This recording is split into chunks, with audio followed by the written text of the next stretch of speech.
Bonjour, je suis Nicolas Pourcherès et pour les supermarchés Match, je vous présente aujourd'hui la lotte en bleu.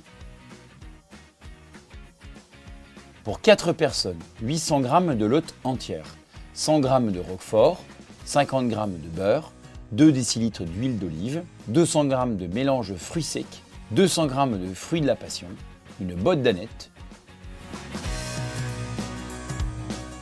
Donc on va commencer sur cette lotte, sur ces queues de lotte, par la fendre en deux. Elle était très facile à nettoyer. Il s'agit juste de suivre cette arête centrale. Et ensuite, on a toute la peau qui reste dessus. Voilà. Et là, pareil, je refais pareil de chaque côté de ce cartilage. Je prélève délicatement. Ensuite, j'ai ma peau de chaque côté. Et là, il me reste à prélever le flanc. Cette petite peau noire, je vais l'enlever juste après. La peau noire qui se trouve sous le flanc. Voilà. On est prêt à partir en cuisson.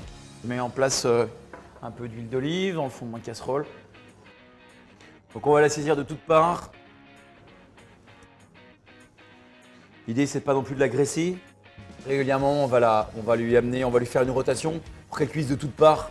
Quand je dis bleu sur la recette, ça veut dire aussi avoir le cœur de la lotte complètement transparent et légèrement avec des effets nacrés, avec une lotte de première fraîcheur. On va ajouter un peu de beurre.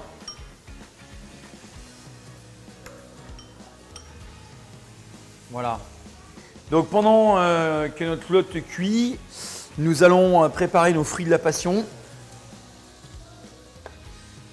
On va pouvoir également préparer nos fruits secs. Donc l'idée ici, c'est de prélever tout l'intérieur. Je vais y ajouter donc les noix, les noisettes, la pistache, mon assaisonnement. On va y ajouter de l'huile d'olive. Pendant le temps de cuisson, on peut laisser infuser l'ensemble des fruits secs dans le fruit de la passion. Je vais accélérer un petit peu la cuisson, mais sans accélérer les plaques. Je vais recouvrir de l'aluminium pour que la cuisson de végétation, pareil, accélère la cuisson de ma lotte. Ma lotte est encore en cuisson. Je vais la débiter dès qu'elle sera cuite et pas besoin de la laisser reposer. J'ai mes mélanges de fruits secs qui ont été mélangés avec le jus de passion. Notre lotte est cuite. Je la prélève délicatement.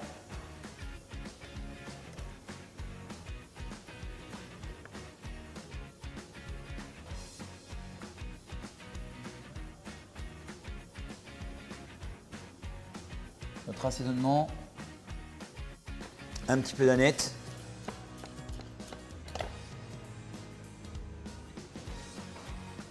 Et nos morceaux de roquefort. L'idée d'avoir des copeaux de roquefort, c'est aussi bien évidemment en le passant au congélateur. Sinon, on finit par avoir une pâte et on n'a absolument pas l'effet escompté. Ça doit amener un certain volume et des formes qui sont intéressantes. Si on utilise un roquefort mou, on n'obtiendra rien de tout ça. Et voilà, la recette est carrément terminée.